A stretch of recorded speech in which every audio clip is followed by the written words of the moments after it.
जय माता दी दोस्तों। माता रानी आ रही हैं आपके कष्ट निवारण करने। चैत्र महीना लग गया है और चैत्र महीने में नवरात्रियां प्रत्यक्ष रूप से हम सभी के साथ में आ चुकी हैं। आप जानते होंगे चैत्र नवरात्रियों का अपना खास महत्व है।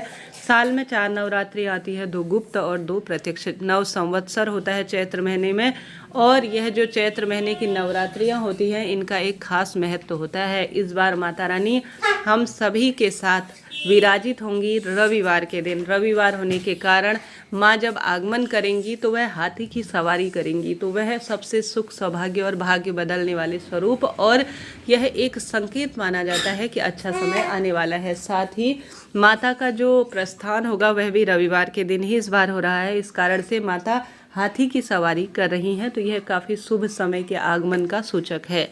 चैत्र माह से 9 संवत्सर भी आरंभ हो जाता है, 9 पंचांग भी हमारे साथ होता है, गुड़ी पड़वा का पावन पवित्र समय होता है। तो इस समय की महत्वता अपने आप में अद्भुत है।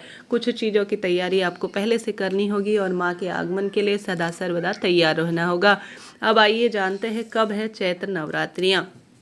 चैत्र नवरात्रि 2025 में 30 मार्च से शुरू हो रही हैं। चैत्र माह की जो 30 तारीख की नवरात्रियां हैं वह सबसे सुंदर रविवार के स्वरूप में हमें प्राप्त हो रही है। प्रथम दिन 30 मार्च का रहेगा और इस दिन कलश स्थापना का जो शुभ मुहूर्त हो रहा है वह 30 मार्च को सुबह 6:13 से 10:21 के आसपास हमें कलश स्थापना का शुभ मुहूर्त प्राप्त हो रहा है। तो 30 मार्च 2025 दिन रविवार से आप माता के आगमन अर्थात प्रतिपदा, प्रथम दिन कलश स्थापना, घट स्थापना और साथ के साथ दीप प्रज्वलन, जो अखंड दीप प्रज्वलित करते हैं, या प्रथम दिन से कोई संकल्प, नियम या कोई भी जो 9 दिनों के नवरात्रि होते हैं वह कुल मिलाकर प्रथम दिन 30 तारीख का रहेगा। अर्थात प्रतिपदा प्रथम दिन की नवरात्रि का पूजन जब माता घर घर में विराजित होंगी, घट स्थापना होगी, वह 30 तारीख दिन रविवार का दिन होगा। शुभ मुहूर्त मैंने आपको बता ही दिया, 6:13 से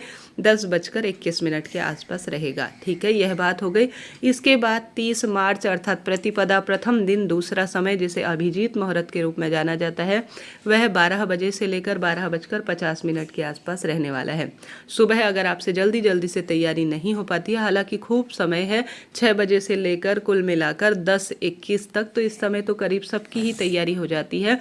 इस शुभ समय में आप अपने कलश स्थापना या पूजन को शुरू करते हुए पूरे दिन भर में करते रहिएगा, कोई दिक्कत की बात नहीं है। हमेशा प्रथम दिन की सबसे ज़्यादा महत्वता है, क्योंकि इसी दिन से संकल्प लेकर कोई मंत्र जाप किया जाता है, दुर्गा सप्तशती का पाठ किया जाता है, या जो है माता के कोई नियम आप लेते हैं, जैसे निर्जल व्रत रखते हैं। कई भक्तजन सिर्फ फल में व्रत रखते हैं, एक फल में। कई भक्तजन अलग अलग नियम के तहत करते हैं। तो आप 30 तारीख से इस कार्य को शुरू करें। तो 30 तारीख से शुरू करते हुए जो अष्टमी पड़ेगी वह 6 तारीख को पड़ेगी। 6 अप्रैल को अष्टमी तिथि होगी, अर्थात अष्टमी पड़ेगी, और 7 अप्रैल को नवमी तिथि पड़ेगी। ठीक है, और 8 अप्रैल को दशमी अर्थात दशहरा रहेगा। कुल मिलाकर 30 मार्च से जो है 7 अप्रैल तक नवरात्रि चैत्र महीने में रहने वाली है, अर्थात मार्च महीने में रहने वाली है। तो इस तरह से आप यह कार्य करें। अष्टमी नवमी बहुत महत्वता है, तो 6 अप्रैल और 7 अप्रैल नवमी रहेगी। और आप सभी माँ भगवती की आराधना से कुछ तैयारियां पहले से कर लीजिएगा। जैसे कि माता रानी को प्रिय है घर की साफ सफाई, अपने घर की जितनी भी अनावश्यक वस्तु है।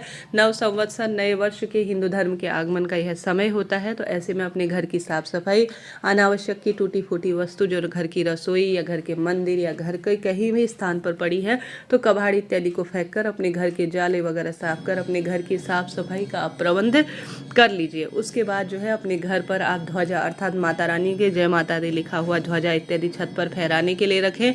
माता रानी के निमित्त आप जो भी सामग्री समर्पित करना चाहते हैं या जो भी चीज़ें आप लाना चाहते हैं, थोड़ा बहुत अपनी इच्छा शक्ति सामर्थ्य अनुसार आप लाना शुरू कर दीजिए। इस तरह से आपको यह तैयारी करके रखनी है। माता रानी आएंगी और आपके कष्टों का निवारण कर देंगी। आशा है, उम्मीद है वीडियो उपयोगी रहा होगा।